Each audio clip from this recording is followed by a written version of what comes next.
Hello everyone, I am Nitin Kumar Upadhyay. आज के मैं इस वीडियो में बात करने वाला हूँ ऐसी इन्वेस्टमेंट्स के बारे में जिसके थ्रू आप पैसिव इनकम जनरेट कर सकते हो और अपने पैसे को काम पे लगा सकते हो।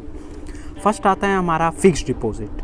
आप बैंक में फिक्स्ड डिपॉजिट रखते हो तो बैंक आपको कुछ इंटरेस्ट देती है, लेकिन जो इंटरेस्ट होता है वो उतना इफ़ेक्टिव नहीं होता, क्योंकि जो हमारा इन्फ्लेशन रेट है वो 5 से 6% तक बढ़ रहा है ऑन एवरेज। 10 साल में हमारे जो इन्फ्लेशन रेट है ऑन एवरेज 10 साल में 5% या 6% से बढ़ रहा है। तो वो जो रिटर्न है, बैंक जो इंटरेस्ट रिटर्न देती है वो इन्फ्लेशन रेट को भी बीट नहीं कर पाता।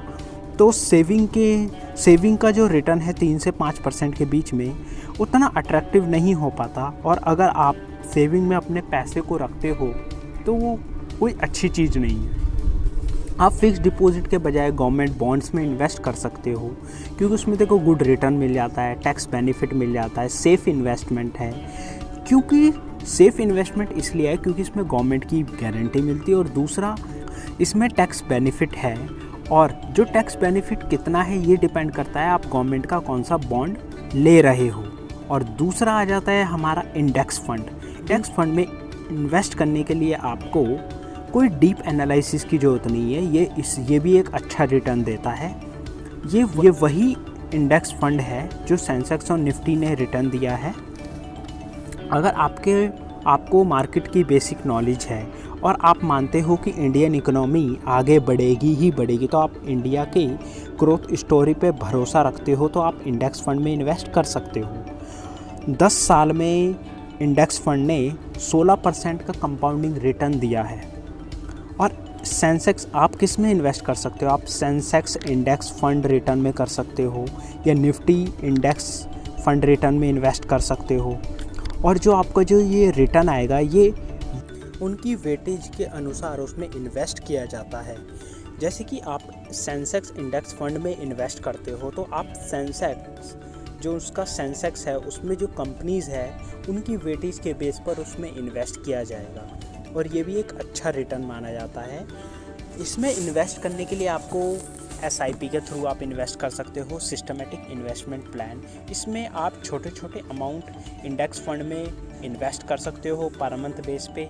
और नेक्स्ट आ जाता है हमारा म्यूचुअल फंड। म्यूचुअल फंड में इन्वेस्ट करने के लिए आपको थोड़ा सा एनालिसिस की ज़रूरत पड़ेगी, क्योंकि जो म्यूचुअल फंड में जो मैनेजर होता है जो आपके फ़ंड को मैनेज करता है उसके आपको स्किल को देखना पड़ेगा, उसके ट्रैक रिकॉर्ड को देखना पड़ेगा। और जो म्यूचुअल फंड के जो रिटर्न है उसके बारे में बात करूं तो वो कभी कभार एक active equity mutual fund index return को भी बीट नहीं कर पाते।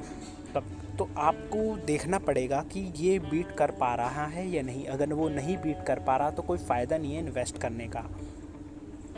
और कभी कभार वो कर देते हैं तो। और दूसरा, इंडेक्स फंड में उतना बड़ा एक्सपेंस नहीं है क्योंकि इसमें मैनेजिंग फ़ी नहीं देनी पड़ती, जबकि एक्टिव इक्विटी म्यूचुअल फंड में आपको मैनेजिंग फ़ी देनी पड़ती है, क्योंकि मैनेजर आपके पैसों को मैनेज कर रहा है, इन्वेस्ट कर रहा है डिफरेंट कंपनीज़ में। और नेक्स्ट आ जाता है हमारा हेज फंड। हेज फंड में इन्वेस्ट आप SIP के थ्रू नहीं कर सकते, एक स्मॉल इन्वेस्टमेंट से नहीं कर सकते। इसके लिए आपको हाई नेट वर्थ इन्वेस्टमेंट होनी चाहिए स्टॉक मार्केट में इन्वेस्ट करने के लिए। क्योंकि इंडिया में हेज फंड उतना पॉपुलर नहीं है, USA में है, क्योंकि USA में जो इन्वेस्टर हैं या जो ब्रोकर हैं जो इन्वेस्ट करते हैं वही बिलियनियर हैं।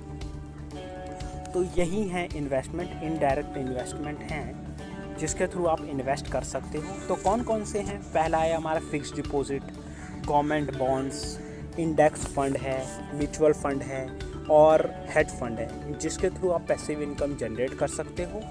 तो आज की वीडियो के लिए बस इतना ही। तो please like, subscribe and comment on my video. If you have any query तो प्लीज़ कमेंट। Thank you.